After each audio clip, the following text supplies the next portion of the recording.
The topic for today's discussion is amenorrhea. Okay, what is amenorrhea? It is the absence of menstruation. Okay, it could be physiological or pathological. तो इसकी एक classification है based on the serum FSH levels. Okay, so if the FSH level are high, then hypergonadotrophic primary amenorrhea. अगर normal FSH level है तो यूगोनाडोट्रॉफिक primary amenorrhoea, and अगर लो है तो इट इज हाइपोगोनाडोट्रॉफिक प्राइमरी अमेनोरिया. ठीक है. सी इसके कॉजेज है कुछ दिए हुए. हाइपरगोनाडोट्रॉफिक में यानी अगर FSH लेवल हाई हुए तो क्या कॉजेज हो सकते हैं अमेनोरिया के. It could be gonadal dysgenesis. ठीक है. तो इसमें 45OX Turner syndrome and 46XX pure gonadal dysgenesis. ठीक है. और gonadotrophin resistant ovary syndrome, Savage syndrome. ठीक है. आफ्टर दैट हम देखेंगे कि यूगोनाडोट्रोफिक प्राइमरी अमेनोरिया के क्या कॉजेज हो सकते हैं. तो इसमें FSH लेवल नॉर्मल है. ठीक है. तो इसमें पहला कॉज है absence of Mullerian development. What is this? एक एम्ब्रियोनिकल डेवलपमेंट के वक्त एक मुलेरियन डक्ट होती है. अगर वो कंप्लीटली क्लोज नहीं हो पाए तो यूट्रस एब्सेंट होता है और वजाइना का भी पार्ट एब्सेंट हो सकता है, मुलेरियन एजेनेसिस. ठीक है. और मुलेरियन डेवलपमेंट एब्सेंट होती है एंड्रोजन इनसेंसिटिविटी सिंड्रोम में, that is testicular feminisation syndrome में. ठीक है. टेस्टिकुलर फेमिनाइजेशन सिंड्रोम में अगर नॉर्मल मुलेरियन डेवलपमेंट है तो दूसरे कॉजेस हो सकते हैं like PCOD, polycystic ovary disease, adrenal और थायराइड डिजीज. ठीक है. नॉर्मल FSH लेवल में अगर अमेनोरिया है मीन्स क्रिप्टोमेनोरिया हो सकता है. इसका मतलब है कि hymen may be imperforate and vaginal septum present हो सकती है, which is an obstruction to the bleeding. Okay. Other causes tubercular endometritis. अब हम देखेंगे causes of hypogonadotrophic primary amenorrhoea. Hypothalamic causes, pituitary causes and severe systemic disease and endocrine causes. ठीक है. Hypo means FSH level low है, यानी GnRH ही लो secrete हो रहा है तभी FSH लो है. तो it occurs in hypothalamic hypogonadism. Delayed menarche में ऐसा हो सकता है, GnRH लेवल लो हो सकता है. स्ट्रेस, माल न्यूट्रिशन, एनोरोक्सिया में हो सकता है. Pituitary causes. Okay. Hypopituitary states like Simmonds disease, pineal gland tumour, pituitarism. ठीक है. ये कंडीशन हो गई. अदर एंडोक्राइन ग्लैंड जिसमें जो है लो हो सकता है FSH level, adrenal and thyroid diseases. ठीक है. Now the etiology. इटियोलॉजी में भी ऑलमोस्ट सेम कॉजेज है जो हमने पढ़े, like delayed puberty, pregnancy before menarche is extremely rare but may happen. ठीक है. Cerebral cortex, stress, infection, trauma, tumour. फिर hypothalamus related causes, pituitary related causes और दूसरे जो ग्लैंड्स इन्वॉल्व होते हैं. ठीक है. जेनेटियल ट्रैक्ट में जेनेटियल ट्रैक्ट ऑब्स्ट्रक्शन हो सकता है, जेनेटियल TB हो सकता है, refractory endometrium, absent uterus, ovary में savage syndrome, Turner syndrome, polycystic ovarian disease, chromosome, Turner syndrome, intersex, drugs, oestrogen, anti hypertensives, anti depressants, nutrition, overweight, weight loss, malnutrition. ठीक है. इन तीनों कंडीशन, इन सारी कंडीशंस में amenorrhoea हो सकता है. ठीक है. तो this was the aetiology. So अभी तक हमने सिर्फ कॉजेज देखे. ठीक है. Now clinical approach to primary amenorrhoea. ठीक है. तो इसमें हम इन्वेस्टिगेशंस भी देख लेंगे. ठीक है. और थोड़ा क्लिनिकली समझ भी लेंगे. अब अगर पेशेंट में ब्रेस्ट एब्सेंट है और यूट्रस प्रेजेंट है, ठीक है, तो ब्रेस्ट एब्सेंट होने का मतलब है कि लैक ऑफ ईस्ट्रोजन है, इसीलिए सेकेंडरी सेक्सुअल कैरेक्टर्स डेवलपमेंट नहीं हो पाए. ठीक है. ईस्ट्रोजन एब्सेंट है. ठीक है. और अगर यूट्रस प्रेजेंट है मतलब Y क्रोमोसोम एब्सेंट है. ठीक है. And only X chromosomes are present. ठीक है. तो यूट्रस तो नॉर्मल है. अब ब्रेस्ट अगर एब्सेंट है तो ईस्ट्रोजन लैकिंग है, ठीक है। अब ईस्ट्रोजन क्यों लैकिंग है?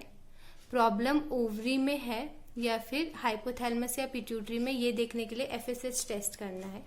अगर एफएसएच हाई है, मतलब एफएसएच तो नॉर्मली प्रोड्यूस हो रहा है बट ओवरी में प्रॉब्लम है, ठीक है, ओवरी रिलेटेड पैथोलॉजी है, डिजीज है, ओके।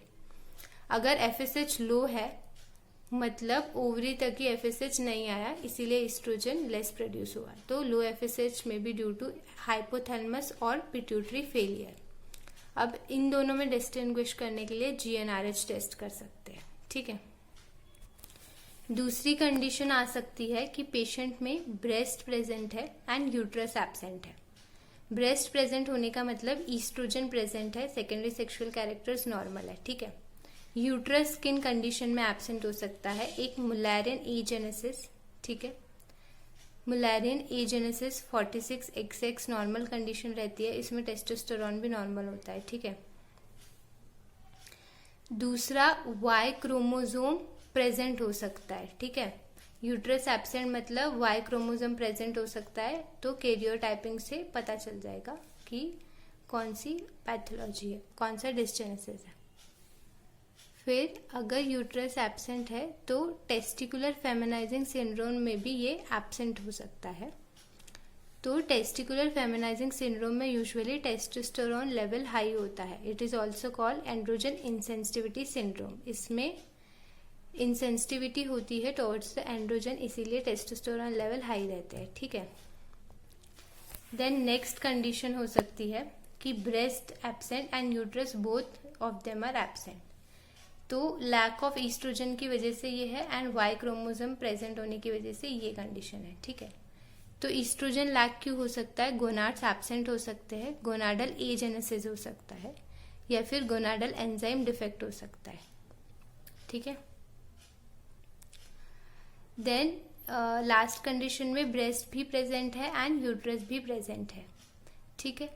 तो इस कंडीशन में ईस्ट्रोजन भी प्रेजेंट है नॉर्मल लेवल्स के साथ एंड वाई क्रोमोसोम भी एब्सेंट है। तो नॉर्मल टेस्ट करने हैं। सस्पेक्टेड प्रेगनेंसी हो सकती है, अमेनोरिया है तो, ठीक है। प्रोजेस्टेरॉन चैलेंज टेस्ट कर सकते हैं एंड तो प्रेगनेंसी को रूल आउट करने के लिए यूएसजी करना है, ठीक है। सो नाउ ये इन्वेस्टिगेशन का चार्ट है, let us have a look on it, ठीक है। तो हम पहले देखेंगे पेशेंट में सेकेंडरी सेक्सुअल कैरेक्टर्स प्रेजेंट है कि नहीं, ठीक है। तो या तो वो एब्सेंट होंगे या प्रेजेंट होंगे। अगर प्रेजेंट हुए तो हम यूएसजी करेंगे, यूएसजी एब्डो, यूट्रस प्रेजेंट है कि एब्सेंट है देखेंगे। अगर यूट्रस प्रेजेंट है तो देखना है कि यूट्रस की एनाटॉमी नॉर्मल है या फिर कोई और कॉज हो सकता है, लाइक आउटफ्लो ऑब्स्ट्रक्शन, क्रिप्टोमेनोरिया हो सकता है, ठीक है। अगर नॉर्मल एनाटॉमी है तो इन दैट केस हम हार्मोनल एसेस करेंगे, FSH, LH एंड PRL, ठीक है। अगर हार्मोन्स नॉर्मल रेंज में मिलते हैं मतलब डिलेड मेनार्ज में भी द कॉज, ठीक है। LHS FSH रेशियो अगर if it is more than 3:1 तो PCOD हो सकता है। अगर FSH लेवल हाई है मतलब resistant ovary, Turner syndrome, premature menopause. अगर FSH LH लेवल कम है means pituitary and hypothalamus failure हो सकता है। अगर प्रोलैक्टिन लेवल हाई है मींस हाइपर प्रोलैक्टिनीमिया हो सकता है, ओके। अब नेक्स्ट कंडीशन है कि अगर यूट्रस एब्सेंट है तो क्या करेंगे। अगर यूट्रस एब्सेंट है तो कैरियोटाइपिंग करनी है, ठीक है। 46XX या तो 46XY, ठीक है, आ सकता है। एंड ये particular reason 46XY means testicular feminising syndrome हो सकता है, ठीक है। 46XX means absent uterus and vagina, ठीक है। नाउ अगर पेशेंट में सेकेंडरी सेक्सुअल कैरेक्टरिस्टिक्स एब्सेंट है तो हाइट देखनी है, नॉर्मल है कि शॉर्ट है। अगर नॉर्मल हाइट है या शॉर्ट हाइट है, दोनों ही केस में हम FSH एंड LH लेवल्स देखेंगे, ठीक है। नॉर्मल हाइट के केस में अगर FSH LH लेवल लो है तो हाइपोगोनाडिज्म हो सकता है कॉज। अगर ये हाई है तो हम कैरियोटाइपिंग करेंगे, ठीक है। तो XY या फिर XX X0 आ सकता है, ठीक है। एंड ये अंडरलाइन कॉजेज हो सकते हैं। अगर हाइट शॉर्ट है तो FSH LH लेवल लो आते हैं तो इंट्राक्रेनियल लीशन हो सकता है, और हाई आता है तो कैरियोटाइपिंग करनी है। ठीक है, सेम हमने हाई आया तो यहाँ भी कैरियोटाइपिंग की थी। ठीक है, तो इसमें टर्नर सिंड्रोम आ सकता है। ओके, एंड अगर पेशेंट में सेकेंडरी सेक्सुअल कैरेक्टरिस्टिक्स के साथ हिर्सुटिज्म भी प्रेजेंट है तो ओवेरियन ट्यूमर हो सकता है, एड्रीनल ट्यूमर हो सकता है, और PCOD हो सकता है। ठीक है, एंड हम इसकी ट्रीटमेंट इसके नेक्स्ट पार्ट में डिस्कस करेंगे।